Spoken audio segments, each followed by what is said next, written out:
This move is called the Texas Gyro. 1, 2, 3, and 4, 5, 6, 7, 8. Boom. Da, da, da.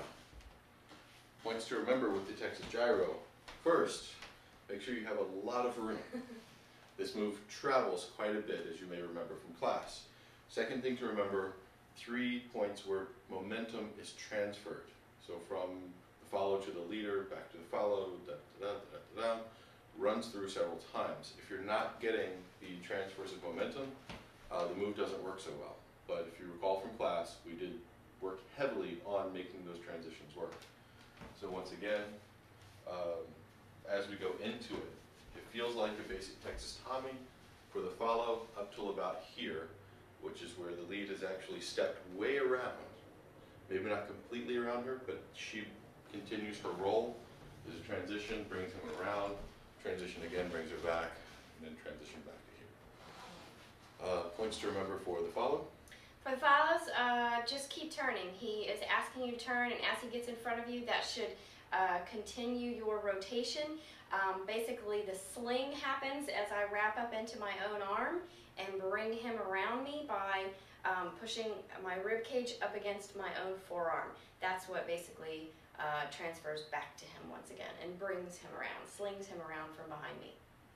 That would be the Texas Gyro. So this move is called the Ryan and Jenny Honeysuckle Rose. We stole it from a video that we saw of them doing it, and it was a special request. So it was a special request, we yes. went and located it and figured it out, and here you go. We couldn't see part of it, but you'll see. So we basically improvised. Yeah. Looks something like this. 1, 2, 3.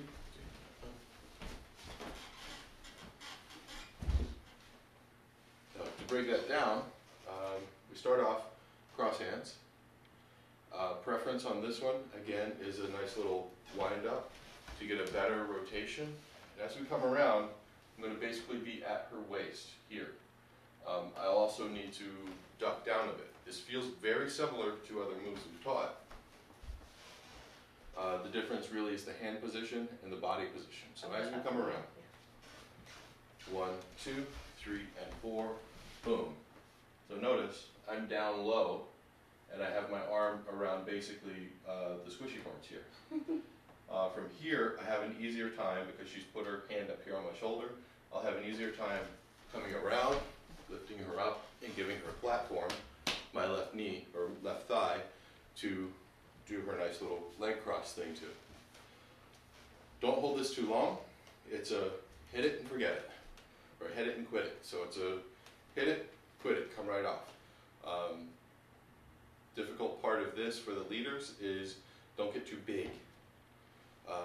Know where your audience is. If I'm starting here, my audience is going to be to my left side. 1, 2, 3, and 4. Show your good side to the audience. Then as she comes around from this, we're going to rotate everything all the way back around. And from here, basically, it's a bit of a lunge here. She'll leg up, over, and back. Bringing her back doesn't take anything from the leaders. The momentum of the legs coming over and coming back is more than sufficient. You actually may need to slow it down. For the follows.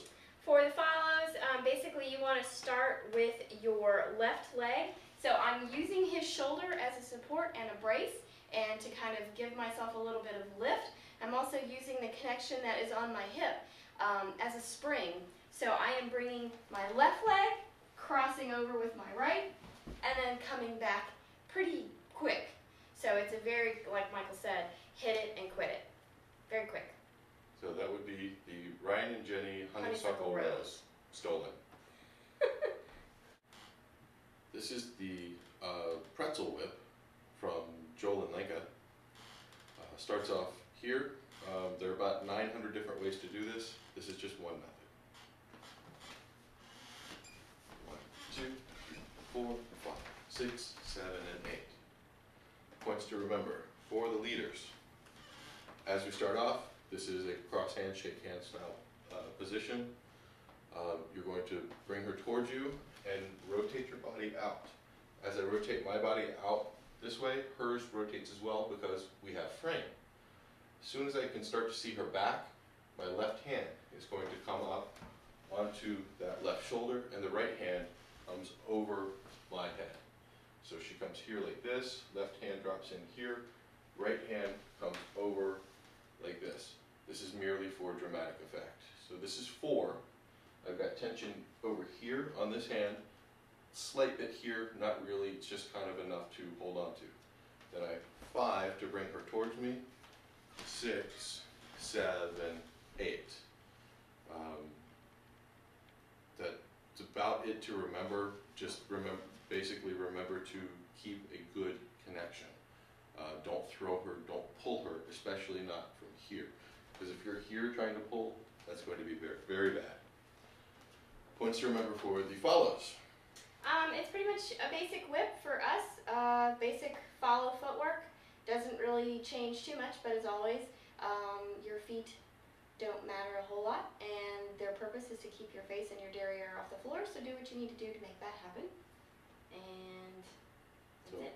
That's it. So the one version, I'm sure you can see many different results once you get into this. That would be the Jolin Linka pretzel whip. This is one of many moves known as the helicopter. If you can come up with a better name, more power to you. Starts off, open position. We're going to simply do a right side pass. 1, 2, triple step, 1, 2, bring her through, rotate around, 1, 2, bring her through, rotate around, 494, 495. Okay, now we're done. Just end up here. Points to remember. Right side pass, so 1, 2, some people actually call that an underarm turn, same idea. So as you bring her through, 1, 2, 3, and 4, switch the hand. Now you're both facing in the same direction. Lead's going to come forward to get her momentum coming in.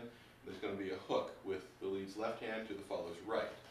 He rotates around, catches her with his right hand, comes forward, catches her with the left, rotates around, catches her with the right. You can do that ad nauseum. With all the spinning, someone's sure to find nausea. 1, 2, triple step, 1, 2, triple step, and to finish, just stay. Don't turn around. Points to remember for the follow. For the follow, be sure that you're keeping your frame. Basically, the rotation happens when you connect with the leader's hook. As the leader begins to rotate, that creates and causes your rotation. So for the hook part, just be sure that you've got your frame intact. I connect with him here. As he rotates, I rotate because my frame is solid. For the last one, the leader begins to turn and then comes back. So just begin the turn a little bit, that will make her rotation happen, and just return to here. Please try not to frisbee toss her, because that's just not leading, that's like you're playing with a dog. You would never call your father a dog. That's the helicopter, or whatever you'd like to name it.